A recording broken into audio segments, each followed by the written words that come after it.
So hello सिंप्लीफायर्स, आज हम complete organic chemistry और उसके सारे name reactions with concepts and tricks मात्र 10 से 15 मिनट में याद कर रहे होंगे। सो आराम से चौड़े होकर बैठो, तुम्हारे भाई की क्लास है। So first we have 3 reactions, Wurtz reaction, Fittig reaction and Wurtz Fittig reaction. इसमें सिंपल सी बात याद रखना, कभी भी कहीं भी सोडियम ड्राई ईथर दिखे तो दो सिमिलर को जोड़कर उसको डबल कर देना है। देखो यहाँ पे वुड्स रिएक्शन में alkyl halide in the presence of sodium dry ether, उसको डबल कर देना है। एक है तो 2 कर देना है, 2 है तो 4 कर देना है, 4 है तो 8 कर देना है। ठीक है, नेक्स्ट वी हैव फिटिग रिएक्शन। यहाँ पे जो बेंजाइल ग्रुप या फिर फिनाइल ग्रुप है उसको डबल कर देना है, मतलब 2 फिनाइल ग्रुप को जोड़ देना है। ऊपर वाले में हम 2 अल्काइल ग्रुप को डबल करके जोड़ रहे थे, यहाँ पे 2 फिनाइल ग्रुप को जोड़कर डबल कर देना है। ठीक है, next we have Wurtz Fittig reaction. इसमें सिंपली वुड्स वाले में क्या कर रहे थे, 2 अल्काइल ग्रुप को जोड़ रहे थे।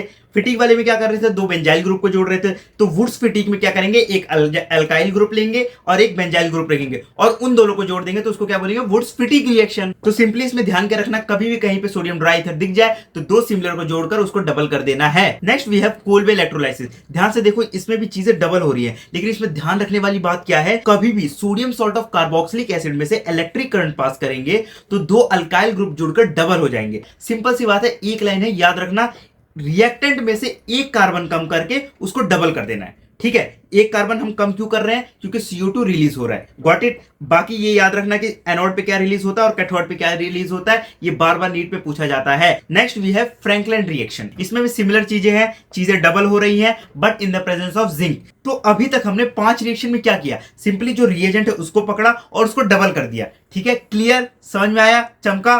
पढ़ लो चाहे कहीं से, रिवीजन होगा यहीं से, यूथ का कॉन्सेप्ट चमकेगा। Let's move to the next reaction, that is called as Clemmensen reaction. देखो ये दोनों रिएक्शन, क्लीमेंशन रिएक्शन और वुल्फ किशनर रिएक्शन, इसमें सिंपल सी एक लाइन याद रखना, कभी कोई क्वेश्चन गलत नहीं होगा। ठीक है, क्या याद रखना है, एल्डिहाइड कीटोन दिखे उसको अल्केन बना देना है। तो कभी भी ZnHgHCl that is Clemmensen reduction and NH2NH2KOH that is Wolff Kishner reaction कभी भी दिखे तो चुपचाप से एल्डिहाइड और कीटोन को पकड़ना है और उसको अल्केन बना देना है। कभी भी ये दिख जाए तो एल्डिहाइड कीटोन को अल्केन बना देना है। सिंपल, क्लियर, चमका। Next we have decarboxylation reaction. नाम से पता चल रहा है कि इसमें जो कार्बन होगा वो कम होगा, तो रिएजेंट को पकड़ो और उसमें से CO2 निकाल दो। CO2 निकालकर उसको अल्केन बना देना है। लेकिन इसमें ध्यान रखने वाली बात क्या है, प्रोडक्ट में CO2 नहीं होता बल्कि क्या होता है, NO2CO3। बस इतनी बात से याद रखना, डीकार्बोक्सिलेशन रिएक्शन खत्म। Next we have isomerisation reaction. इसमें सिंपल सी बात याद रखना, AlCl3 के प्रेजेंस में कोई भी कार्बन की चेन दी हो उसको उल्ट पुल्ट आइसोमेरिज्म में चेंज कर देना है। ठीक है, जितने भी उसका आइसोमेरिज्म पॉसिबल है उसमें चेंज कर देना है। आइसोमेरिज्म खत्म। Next aromatisation reaction. इसमें सिंपल सीधा भेंजी बनाना है। ठीक है, इसको हम बेंजीन नहीं बोलते, इसको हम क्या बोलेंगे, भेंजी। ठीक है, इसमें क्या करना है, कभी भी कोई oxidising agents like Cr2O3, Al2O3 and the presence of higher temperature, कोई भी सिंपल चेन हो, कोई भी कार्बन की अल्काइल ग्रुप हो, उसको बेंजीन बना देना है। अगर 7 कार्बन होते तो बेंजीन के ऊपर एक मिथाइल ग्रुप लग जाता, और अगर 8 कार्बन होते तो बेंजीन के ऊपर एक इथाइल ग्रुप लग जाता। Simple, clear. इसको ऐसे ही याद रखना है जैसे मैं बता रहा हूं, लेकिन मेरे टीचर ने भी मुझे ऐसे ही बताया था और मुझे अब भी तो पूरा याद है। Next we have dehydration and dehydrogenation reaction. देखो सिंपल सी बात है, अपने को क्या है, पानी निकालना है। क्या अपने को क्या है, पानी निकालना है। तो यहां से OH निकलेगा और यहां पे कार्बोकैटायन बनेगा और इस कार्बोकैटायन का रीअरेंजमेंट पॉसिबल होता है। तो इसका रीअरेंजमेंट करा के जो भी पॉसिबल मोस्ट स्टेबल अल्कीन बनेगा वो बना देना है in the dehydration reaction. Clear. Next we have dehydrohalogenation reaction. So इसमें क्या करना है, सिंपली अल्कोहलिक KOH, कभी भी कहीं भी अल्कोहलिक KOH दिख जाए तो सिंपली एक एंड से हेलोजन निकालना है और दूसरे एंड से हाइड्रोजन निकालना है from the anti coplanar stage और उसको एल्कीन बना देना है। इसमें कोई रीअरेंजमेंट नहीं होता है, सिंपली उसके बगल वाले कार्बन पे ही एल्कीन बन जाता है। Next ozonolysis reaction. इसमें ओजोन के साथ जिंक एंड वाटर होता है। इसमें सिंपल सी बात याद रखना, कोई भी जो रिएक्टेंट है उसमें एक पाई बॉन्ड होगा, जहां पे पाई बॉन्ड है वहीं से तोड़ना है और दोनों साइड ऑक्सीजन ठूस देना है। तुम भी पकड़ो और तुम भी पकड़ो, कोई लड़ाई झगड़ा नहीं होना चाहिए। ठीक है, तो पाई बॉन्ड के साइड से तोड़ना है और दोनों साइड ऑक्सीजन ठूस देना है और दोनों को एल्डिहाइड बना देना है। क्लियर। Next OMDM, ऑक्सीमर्कुरेशन, डीमर्कुरेशन। इसमें सिंपल सी बात याद रखना, कभी भी जहां पे एल्कीन है वहां पे OH ऐड कर देना है। इसके जो रिएजेंट है वो बहुत बड़े बड़े होते हैं, that is Mercury acetate, NaBH4 और विद बेस, ठीक है। लेकिन इसमें सिंपल सी बात तुम्हें क्या याद रखना है, तुम्हें सिर्फ इतना ध्यान रखना है, कभी भी ये रिएजेंट दिख जाए तो वहां पे क्या होगा, ऑक्सीमर्कुरेशन, डीमर्कुरेशन। ऑक्सीमर्कुरेशन, डीमर्कुरेशन में होता क्या है, कहीं पे भी एल्कीन दिख जाए तो वहां पे Markovnikov rule, that is stable OH add कर देना है, बस खत्म। Next we have polymerisation reaction. Polymerisation reaction में क्या होता है, रेड हॉट ट्यूब में से जब इथाइन को पास करते हैं ना तो वो बेंजीन बन जाता है। अगर यहाँ पे एक्स्ट्रा कार्बन और मिथाइल ग्रुप लगे हुए हैं तो बेंजीन में भी एक्स्ट्रा मिथाइल ग्रुप्स ऐड कर देना है। And we move to the Darzens process. देखो ये डार्जेंस प्रोसेस हो गया, फ्रिंकलस्टीन प्रोसेस हो गया और श्वार्ट्ज रिएक्शन हो गया। इन तीनों में क्या बन रहा है, सिमिलर अल्काइल हैलाइड्स बन रहे हैं, देख रहे हो, अल्काइल हैलाइड्स बन रहे हैं तीनों में। अब डिफरेंस क्या है, डार्जेंस प्रोसेस जो होता है उसमें SOCl2 रिएक्टेंट होता है, इसमें OH हटकर डायरेक्ट क्लोरीन लग जाता है। It's also most used process for formation of the alkyl halides, ठीक है। Then we have Finkelstein reaction और Swarts reaction. Next Finkelstein reaction, देखो नाम से पता चल रहा है इसमें दो बार आई आया हुआ है, फिंकलस्टीन, ठीक है। तो इसमें क्या लगेगा, डायरेक्ट X हटा के वहां पे आयोडाइड लग जाएगा, अल्काइल आयोडाइड बन जाएगा। और श्वार्ट्ज रिएक्शन में क्या होगा, X हटा के यहाँ पे फ्लोराइड लग जाएगा in the presence of metal fluoride. इन दोनों ही रिएक्शन में जो हैलाइड्स होती है ना उसकी स्वैपिंग होती है, ठीक है। यहाँ पे X हट के आयोडाइड लग गया, यहाँ पे X हट के फ्लोराइड लग गया। तो डार्जेंस प्रोसेस में क्या बनाना है, सिंपली अल्काइल हैलाइड बनाना है। फ्रिंकलस्टीन रिएक्शन में क्या करना है, आयोडीन लगाना है, फ्रिंकलस्टीन आयोडाइन लगाना है। और श्वार्ट्ज रिएक्शन में मेटल फ्लोराइड के प्रेजेंस में फ्लोरीन ऐड कर देना है।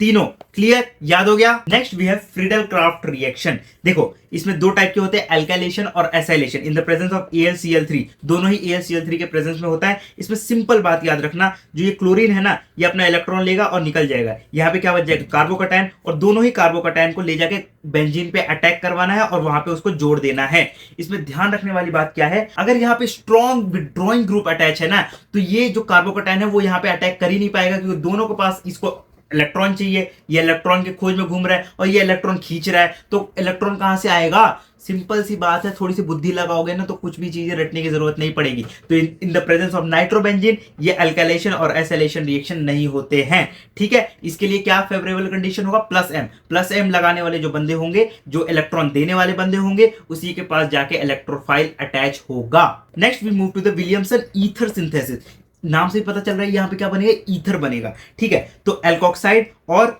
अल्काइल हैलाइड, देखो एल्कोक्साइड का यहाँ पे Na हटेगा और ये बेस है ना तो ये ले जाके यहाँ पे अटैक करेगा और यहाँ पे क्या बन जाएगा, ईथर, ठीक है। यहाँ पे ईथर बन गया। लेकिन इसमें ध्यान रखने वाली बात क्या है, जो यहाँ पे अटैक हो रहा है ना तो ये बल्की ग्रुप नहीं होना चाहिए। तो जो भी 3 डिग्री अल्काइल हैलाइड होगा या फिर टर्सरी अल्काइल हैलाइड होगा वो विलियमसन ईथर सिंथेसिस नहीं देगा। ये बहुत बार नीट में पूछा जा चुका है, बहुत बार ये क्वेश्चन आ चुका है।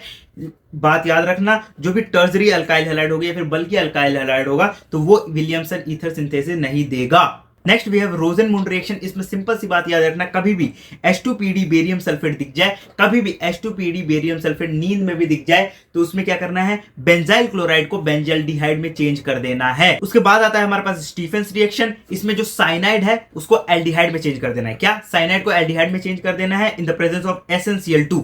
अब भैया याद कैसे रखना है, देखो स्टीफन S से होता है और SnCl2 के प्रेजेंस में साइनाइड से एल्डिहाइड बन जाता है।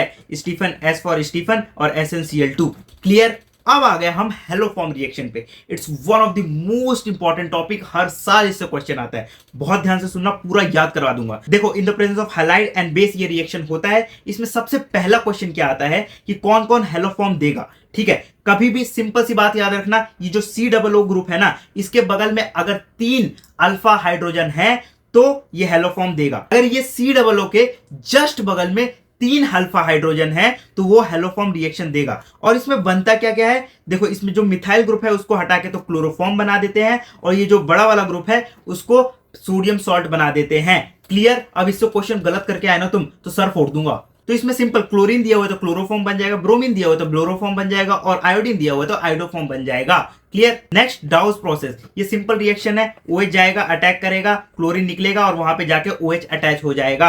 ये बहुत मुश्किल से होता है क्योंकि क्लोरीन की वजह से यहाँ पे डबल बॉन्ड कैरेक्टर आ रहे होते हैं, इसलिए ये higher temperature and higher pressure पे होता है रिएक्शन। ये बहुत मुश्किल से होता है रिएक्शन, हायर टेम्परेचर और हायर प्रेशर पे होता है। और अब आ गए हम लोग एल्डोल कंडेंसेशन पे। देखो बहुत इंपॉर्टेंट है और मैं लिख के दे रहा हूं, तुम्हारे नीट 2025 में यहां से क्वेश्चन आ रहा है। अब तुम बोलोगे ओ भैया पेपर लीक, नहीं भाई मैं पेपर लीक नहीं करवा सकता क्योंकि मेरे पास 30 लाख रुपए नहीं है ना, इसलिए चुपचाप से पढ़ लो। मैं इसलिए बोल रहा हूं क्योंकि ये हर साल क्वेश्चन आता है, ठीक, हर साल यहां से क्वेश्चन बनता है। तो एल्डोल कंडेंसेशन में हमें ध्यान क्या रखना है, जो इसका रिएजेंट है क्या है, सबसे पहले डाइल्यूट बेस, डाइल्यूट NaOH और KOH।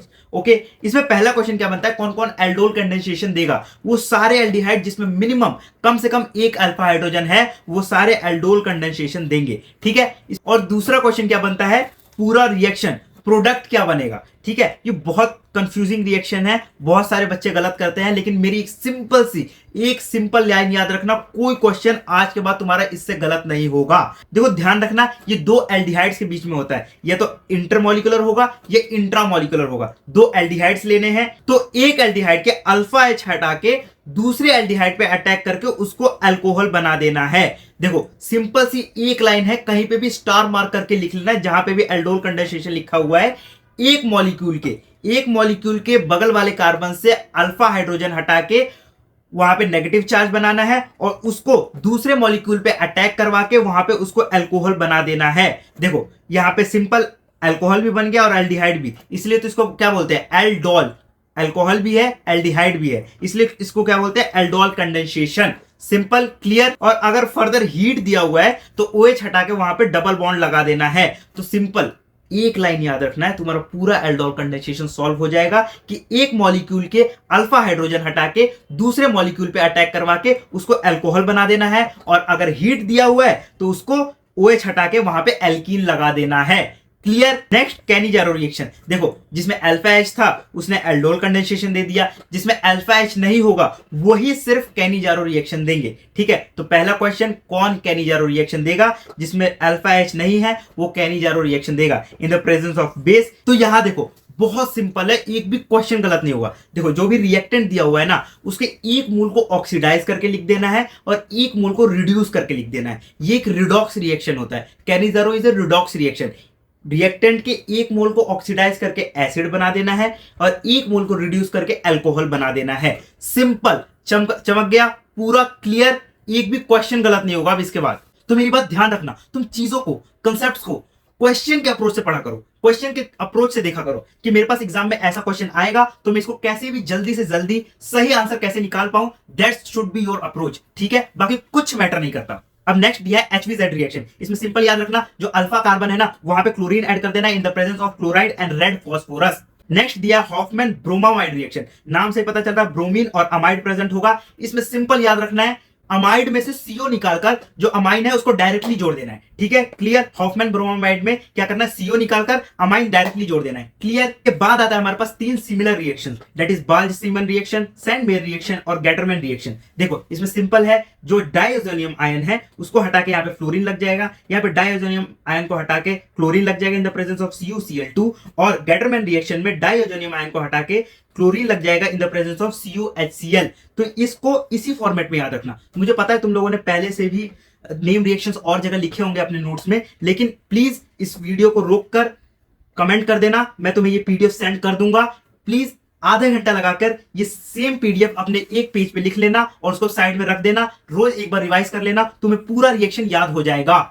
तो आगे बढ़ते हैं। नेक्स्ट हमारे पास दिया गैब्रियल थैलेमाइड रिएक्शन। यहां से नीट 2024 में क्वेश्चन आ चुका है, लाइक पिछले साल ही तुम्हारा क्वेश्चन आ चुका है यहां से। गैब्रियल थैलेमाइड रिएक्शन में सिंपल बात याद रखना, प्राइमरी एलिफेटिक अमाइंस बनते हैं। क्या? प्राइमरी एलिफेटिक अमाइन बनते हैं, एरोमेटिक भी नहीं बनते, प्राइमरी एलिफेटिक अमाइन बनता है गैब्रियल थैलेमाइड रिएक्शन से। ये तुम्हारा पिछले साल ही क्वेश्चन आ चुका है। नेक्स्ट हमारे पास दिया कोलबेज रिएक्शन, जो हमने फर्स्ट पेज पे पढ़ा था वो कोलबेज इलेक्ट्रोलिसिस था, ये है कोलबेज रिएक्शन। इसमें याद रखने वाली बात क्या है, इसका रिएजेंट क्या है, CO2 in the presence of H+, CO2 in the presence of acid, ठीक है। फिनॉल कभी भी दिया हुआ है और CO2H+ दिया हुआ है तो चुपचाप से सैलिसिलिक एसिड बना के आ जाना। क्या? ऑर्थो पोजीशन पे COOH को ऐड कर देना है, that is called as salicylic acid. That's all about Kolbe's reaction. Got it. Next हमारे पास है HBO, हाइड्रोबोरेशन ऑक्सीडेशन। इसमें सिंपल बात याद रखना, अगर तुम्हें कहीं पे भी रिएजेंट में H2O2 दिख जाता है तो वहां पे परऑक्साइड इफेक्ट लगता है, जिसमें लगता है एंटी मार्कोवनिकोव रूल। तो परऑक्साइड दिख जाए तो वहां पे एंटी मार्कोवनिकोव रूल लगाना है, स्टेबल कार्बन के बगल वाले कार्बन पे OH जोड़ देना है। क्लियर। इसके बाद आता है हमारे पास गेटरमैन कोच रिएक्शन। कोच से याद रखना, को CO प्रेजेंट होता है HCl और AlCl3। In the presence of CO, HCl और AlCl3 चुपचाप से इसको बेंजल्डिहाइड बना के आ जाना। गेटरमैन कोच रिएक्शन होता है और एक गेटरमैन एल्डिहाइड रिएक्शन होता है। तो गेटरमैन कोच रिएक्शन हो या फिर गेटरमैन एल्डिहाइड रिएक्शन हो, सिर्फ इसके रिएजेंट में फर्क होता है। गेटरमैन कोच रिएक्शन में CO प्रेजेंट होता है, गेटरमैन एल्डिहाइड रिएक्शन में HCN प्रेजेंट होता है, साइनाइड प्रेजेंट होता है, लेकिन दोनों में जो प्रोडक्ट बनता है वो बेंज एल्डिहाइड बनता है। क्लियर।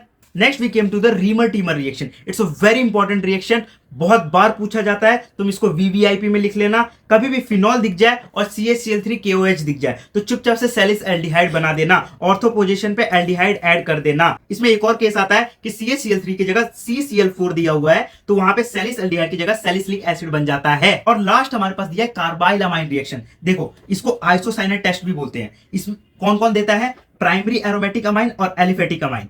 ठीक है, प्राइमरी एलिफेटिक अमाइन या फिर एरोमेटिक अमाइन, कुछ भी हो, प्राइमरी अमाइन होना चाहिए, चाहे एरोमेटिक है चाहे एलिफेटिक है। अब इसका जो रिएजेंट है वो सेम होता है रीमर टीमर रिएक्शन से, CH-Cl3KOH। इसमें बनता क्या है? आइसोसाइनाइड। जो प्राइमरी अमाइन है उसको आइसोसाइनाइड में चेंज कर देते हैं, खत्म। अब प्लीज ऐसा बड़ा भाई बता रहा हूं, अभी उठो, जाओ एक शीट लो और इस पूरे नेम रिएक्शन को एक पेपर पे इसी सीक्वेंस में लिखो, तुम्हें मेमोराइज करने में और रिवाइज करने में आसानी होगी। ठीक है, और अगर तुम्हें PDF चाहिए तो जस्ट कमेंट कर देना, तुम्हें PDF मिल जाएगा। और अब नीट के लिए सिर्फ कुछ दिन बाकी है, जान लगा दो। ठीक है, ये तुम्हारे जो 10 से 15 दिन है ना, ये डिसाइड करेंगे कि तुम कौन से मेडिकल कॉलेज में जाओगे, तुम्हारी कौन सी रैंक आएगी, ये तुम्हें डिसाइड करेंगे। कितने नंबर आ रहे हैं कुछ मैटर नहीं करता, कैसा मॉक टेस्ट जा रहा कुछ मैटर नहीं करता, तुम्हें 15 से 18 घंटे दिन में पढ़ने ही पढ़ने हैं। और कोई भी दिक्कत हो, तुम्हें नेक्स्ट किस टॉपिक पे प्रॉब्लम है और नेक्स्ट किस टॉपिक पे वन शॉट चाहिए, वो मुझे कमेंट कर देना। आई ट्राई जल्दी से जल्दी तुम्हें मिल जाए। ठीक है, ऑल द बेस्ट। हंसते रहो, मुस्कुराते रहो और सबसे मेन पढ़ते रहो।